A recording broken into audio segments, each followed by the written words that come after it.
Assalamualaikum warahmatullahi wabarakatuh. Perkenalkan, nama saya Sylvia Utari dari Prodi Hukum Tata Negara Lokal F, Fakultas Syariah dan Hukum, UIN Suska Riau. Baiklah, pada kesempatan kali ini saya akan menjawab pertanyaan MIT pada matkul fikih. Dengan pertanyaan pertama, yakni jelaskan definisi fikih secara bahasa dan istilah. Definisi fikih secara bahasa, fikih berasal dari kata faqaha yang berarti memahami dan mengerti.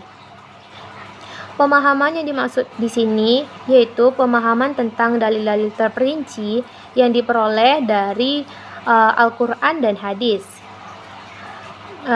Penggunaan untuk kata fikih sendiri itu juga terdapat di dalam Al-Quran. Salah satunya yakni beberapa firman Allah, yakni Quran Surat Hud ayat 91 yang berbunyi, Qalu ya Su'aibu ma nafqahu kasyiram mimma taqulu, yang artinya mereka berkata, hai Su'aib, kami tidak banyak mengerti tentang apa yang kamu katakan. Dan pada kalimat ma nafqahu itu artinya mengerti atau paham.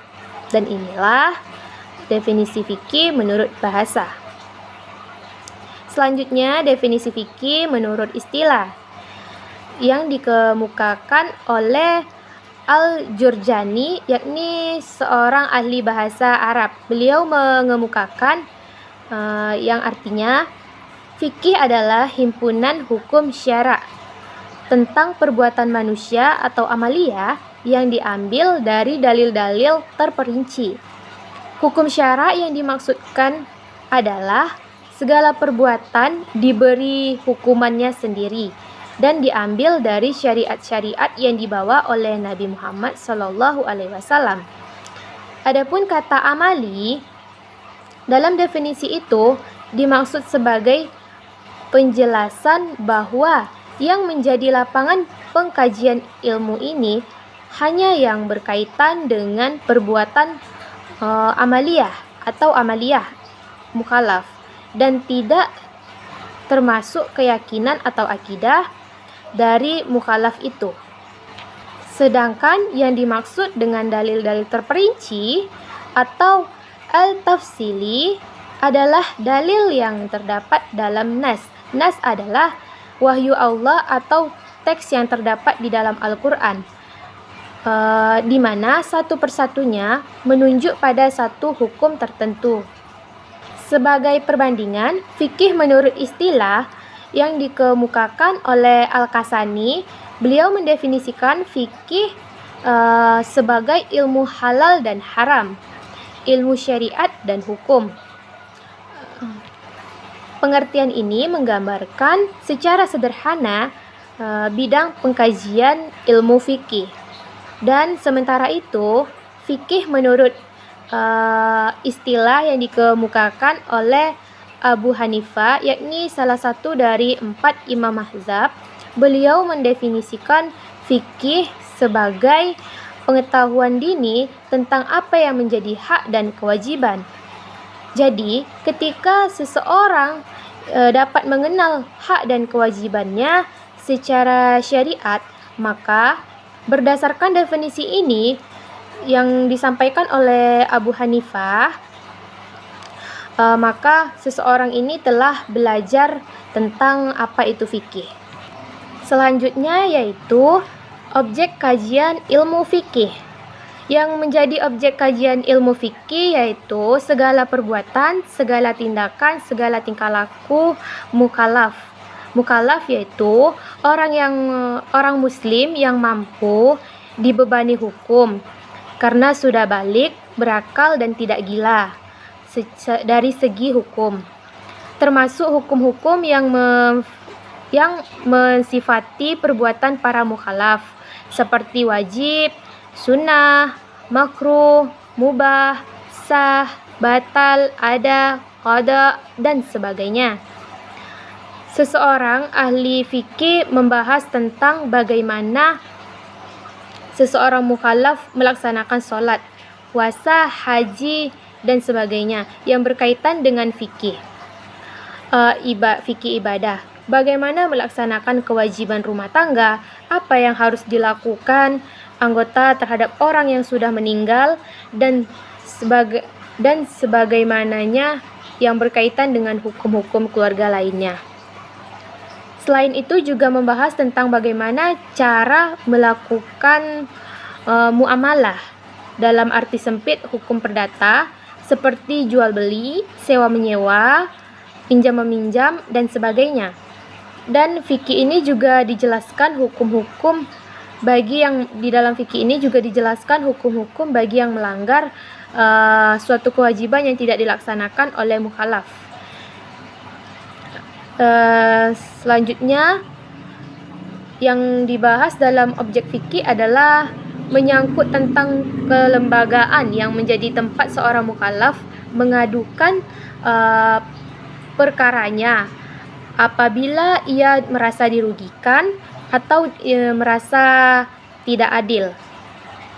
Selanjutnya fikih juga membahas tentang bagaimana perbuatan mukallaf dalam melakukan hubungan dengan masyarakat, lembaga peradilan, dan pemimpinnya. Dan masih banyak lagi objek fikih lainnya yang mesti kita ketahui. Selanjutnya yaitu macam-macam fikih. Di antaranya yang pertama fikih ibadah, merupakan salah satu macam fikih yang dilakukan dengan cara merendahkan diri dan juga diiringi dengan niat yang ikhlas, ibadah kepada Allah dengan melaksanakan perintahnya dan menjauhi segala larangannya. Ibadah juga dibagi menjadi beberapa macam, yaitu ibadah yang berkaitan dengan hati seperti rasa takut, rasa cinta, rasa senang, dan sebagainya. Dan yang kedua yaitu ibadah yang berkaitan dengan anggota badan seperti melaksanakan sholat, haji, dan jihad. Yang ketiga, ibadah yang berkaitan dengan lisan ialah membaca Al-Quran. Dan selanjutnya yaitu muamalah. Muamalat adalah sebuah peraturan agama yang mana merupakan suatu macam fikih yang dimaksud untuk menjaga hak dan kewajiban yang dimiliki manusia. Hal ini menjadi suatu urusan tukar-menukar barang atau bahkan suatu hal yang dapat memberikan manfaat dengan cara yang ditentukan oleh agama. Muamalat dilakukan agar tidak ada paksaan, penipuan, atau bahkan pemalsuan yang mana akan merugikan masyarakat, bahkan penzoliman yang mana memiliki keterkaitan dengan harta dan juga hidup banyak orang dalam masyarakat. Selanjutnya yaitu munakahat. Munakahat adalah suatu undang-undang perkawinan atau sebuah akad yang dapat menghalalkan sebuah pergaulan antara laki-laki dan perempuan yang bukan mahramnya. Tentu hal ini juga dapat dilakukan untuk mendapatkan kebahagiaan antara rumah tangga dan juga untuk menyelesaikan pertikaian yang akan terjadi. Memang pada dasarnya sebuah pernikahan telah diperintahkan oleh agama agar dapat sesuai dengan syariat Islam. Selanjutnya yaitu jinayat. Jinayat adalah sebuah kajian ilmu hukum Islam yang berbicara tentang kejahatan.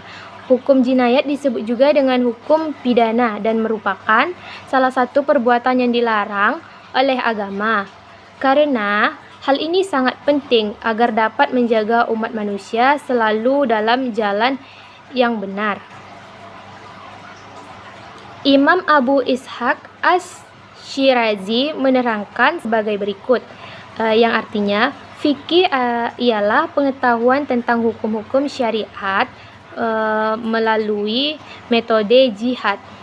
Dari definisi itu kita dapat mengetahui bahwa fikih merupakan pengetahuan tentang hukum-hukum syariat yang cara mengetahuinya adalah dengan proses ijtihad.